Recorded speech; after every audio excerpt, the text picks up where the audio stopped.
This video is brought to you by Reaper Apparel Company. Stay tuned until after the video to learn how you can save 10% off of your order.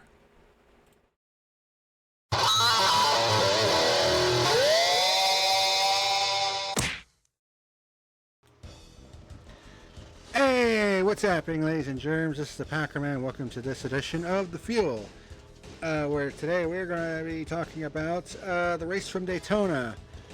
All the way back in January, I know. But I decided to retroactively go through and review all these races, so there you go.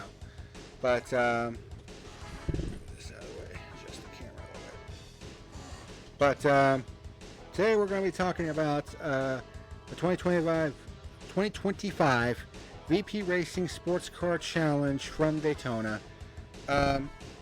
Now, a lot of these lower divisions are going to have 2 race weekends, double headers. The only ones that don't are the Michelin Pilot Challenge and the WeatherTech Sports Car Championship. So I will review both races in one video and then average out the final ratings for both of those races, and that's the overall rating I will give you for the weekend. So, race number 1, which was in sunny conditions, the number 30 of Catalano starts on the overall pole.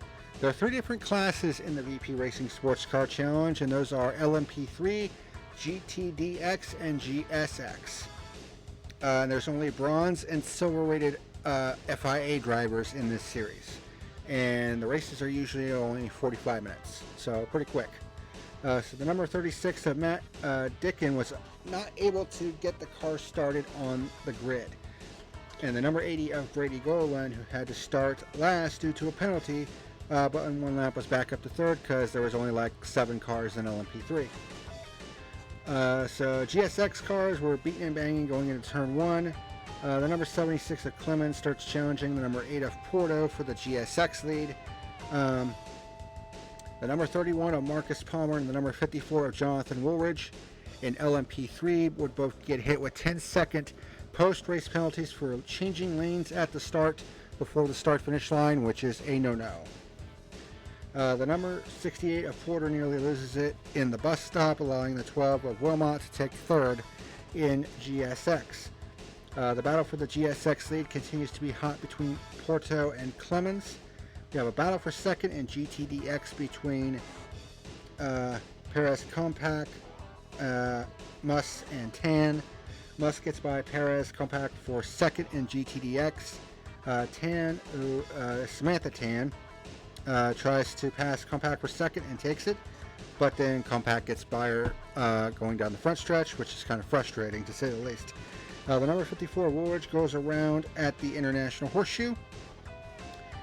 Like I said, Compact retakes the second spot down the front stretch. The 68 of Ian Porter with a left front wheel locked up, but he was able to get it back to the pits.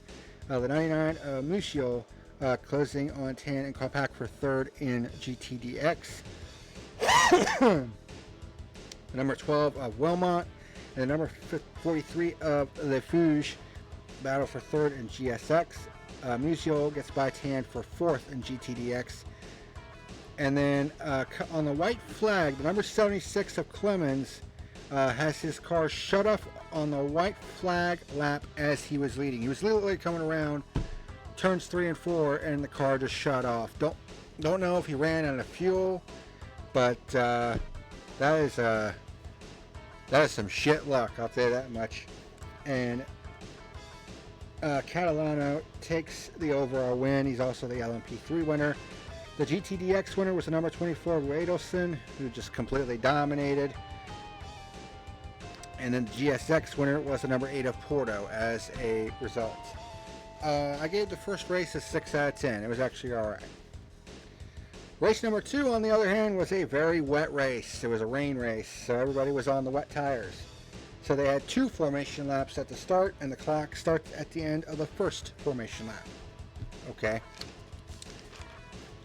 Quite a few more notes in this one than in race 1. So Catalano on the pole for race 2, much like in race 1. Adelson and Muss battle for the lead in GTDX. Most spins going into turn 1 though, and nearly gets T-boned, so that pretty much puts an end to his shot at the win. There's a great battle for the GSX lead among 4 different drivers. Lafouche has to do a drive-through penalty for a start violation. The number 8 of Porto up to the lead in GSX. Adelson gets out to a big lead in GTDX yet again. Catalano goes off into the grass and Palmer takes the lead, but then misses the turn, coming back onto the oval. The number 70 of Mirko Sirtis into the tire barrier, and that results in a full course caution with 32 minutes left. We restart with 24 minutes to go. Catalano has a horrid restart, allowing the 77 of Themes to take the lead, and Woolridge is through to second. Kyle Washington to the lead in GTDX on the restart, but Adelson retakes it in the bus stop in the Le Mans chicane. Catalano gets by both Woolridge and Teens to retake the lead, but nearly runs wide in turn 1 and nearly gives it right back. And then we have Theens and Woolridge battle for the second spot. Clements is back up to second in GSX, getting by Wilmot, but completely blows the first turn, which is pretty easy to do. Palmer gets around the outside of Theens for third, and then you have Di Benedetto and Clemens battling hard for second, and this is in GSX. Palmer gets by Woolridge for second. Compact Washington battling for second in GTDX, and it's a good one. Palmer closes on his teammate Catalano for the overall lead, but then he spins going into turn 1 at 10 minutes to go, closing in on the lead. That damn paint grip basically got on the white line going into turn 1, and it just spun out. Compact gets by Washington for second in GTDX, and Musk gets by Washington for third. Palmer spins in turn 1 again, so it's just all gone downhill for him. Porto continues to lead in GSX, but needs to be at least 10 seconds ahead to negate a 10-second post-race penalty that he got, probably for a bad start or a bad restart. I'm not really sure. I didn't really catch that, as my cat is now sitting on my notes like a dirt bag, butthead. So the 76 of Clements has a right front tire failure going into turn 1 and comes to a halt on the apron of the speedway in turn 1. But this was with like 5 minutes left, so they decided to just leave it green from there. Palmer gets by Woolridge for second. Cat, can I get my notes, please? You butthead. Come on, watch out. Let me have my notes. Let me have my notes. Come on, let me have my notes. Let me have my notes. Thank you, butthead. And that was pretty much it. It was the same winners as race 1. Catalano and LMP3, Porto and GTDX, or Adelson and GTDX, and Porto and GSX. So it was the same winners as race 1. So 2 pretty solid races in different weather conditions. So pretty crazy.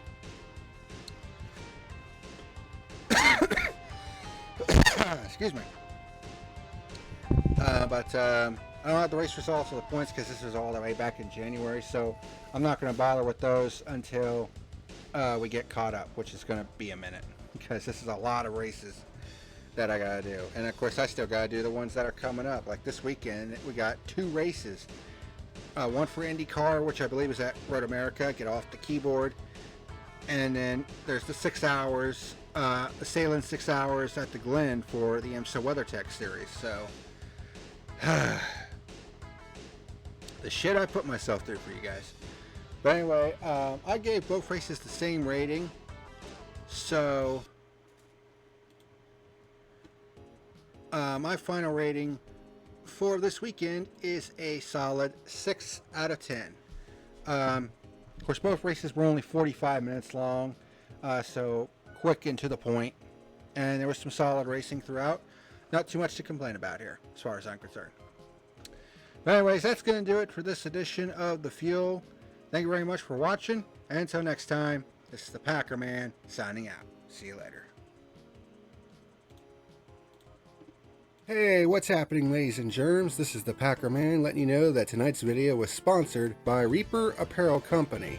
By clicking on the affiliate link down below in the description box, you'll be able to browse through many of their different wares, such as hats, t-shirts, hoodies, and other cool items. When you place an order and you go to checkout, be sure to type in the code PackerMan and you'll be able to save 10% off of your order. Reaper Apparel Company. Apparel to die for. Hey, ladies and germs, just want to say thank you for watching tonight's video. Be sure to hit that like and subscribe button, and also check out my other channels, Isaac the Survivalist and Our Honor Defend Archives, if you're a Buckeye fan. Thank you so much for watching, and I'll see you again next time.